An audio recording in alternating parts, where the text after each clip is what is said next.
Welcome to Flux. In this short video, we will present the Flux environment. The Flux Window environment and the steps you will follow to set up a simulation are presented in the video. The steps are building the geometry, generating the mesh, defining the physics, solving the problem, and finally displaying the results. Here we are in the Flux Supervisor. To see the useful commands in the main supervisor, view the Getting Started video. For this example, we open a new project in 2D. We enter the Flux 2D environment, and more precisely, in the Sketcher context, which is dedicated to geometry building. In 3D, you will find an equivalent context called Modeler Context. In fact, the first step in Flux is to create the geometry of the device. Once you have created the geometry in Sketcher, you can close the Sketcher. Now, we're in the Flux Standard context, where you can follow the project definition. Before going through the next steps, let's review the Flux environment.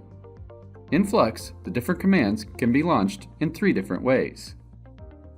The first way is through the menu. It is the most complete in terms of commands. In fact, it contains all entity creation options, or commands, but also contains diverse algorithm commands like checking the geometry, deleting the mesh, and others. The menu changes depending on the step you are working on. Here, we have all the commands for geometry and mesh, but not for physics. You have to define a physical application to see all of the physics commands.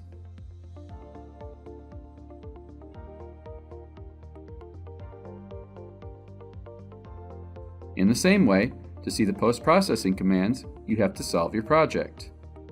In this example, we can create a geometric parameter through the Geometry panel.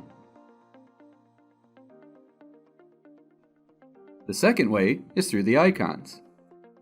The displayed icons correspond to the step you are performing. The step can be switched through this button. Here, we are in the Geometry step, so the icons correspond to geometry actions. We can switch to the Mesh step to find all mesh icons. To have access to physics and solving icons, you must create a physical application.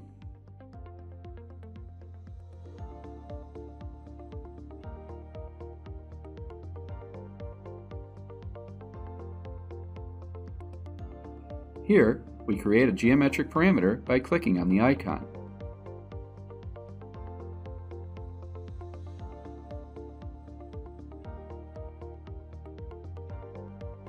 The third way to launch the commands in Flux is through the data tree. Here, you will find all the created entities like points, lines, mesh parameters, and voltage source, among other entities.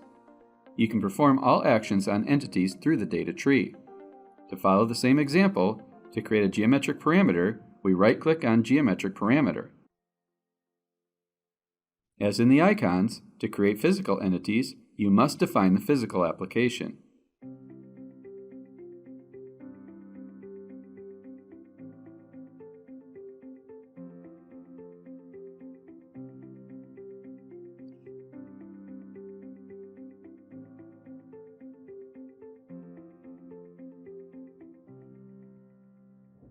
In the Flux window, we have 2 areas below the graphical area. The first one, called Output, is where you can find all the log data such as error messages, warning messages, but also information about the actions executed by Flux. Below the output, you have the Python command area dedicated to manage Python commands. In the left area, you can launch command by command. In the middle area, you can manage Python files by opening or creating them. And in the area on the right, you have access to the Flux log files, which exist in your working directory. The first one is updated at each Flux window opening. The second one contains all the actions executed from the project creation. Now, let's look through an example to better understand. We will use the Actuator Basic example, which is available with more details in the Flux Starting Guide interface. Here, we have a project where the geometry has been done in the modeler context. To complete geometry definition, we can create an infinite box. This is done through the menu,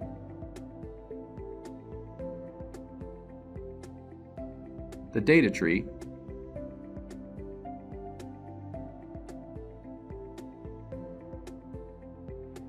or the icon. Here we see the project with the infinite box defined. To mesh it, we can launch Mesh Domain from the Mesh menu or through the icons. For that, you have to switch this button to the Mesh step and then click the icon. This command is not available in the data tree as it is not a command on an entity.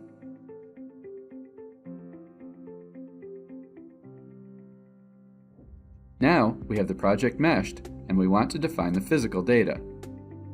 To have access to all the physical commands, but also solving commands, we have to define a physical application, which is possible only through the menu. After that, we can see that the menu and the data tree change. We can switch this button to the physical and solving step. So now we can define the physics and the solving through one of the three ways. Through the menu, you will use the physics and solving menus. Through the data tree, you'll use physics and solver categories. Through the icons, you will switch to the physical and solving step to use the associated icons. Once the project is solved, you can see that the menu has changed.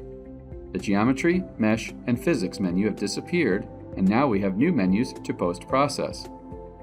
We see the button to switch from one Flux step to another has disappeared, and all the icons correspond to the post-processing commands. Now you can post-process through the menu, data tree, or icon.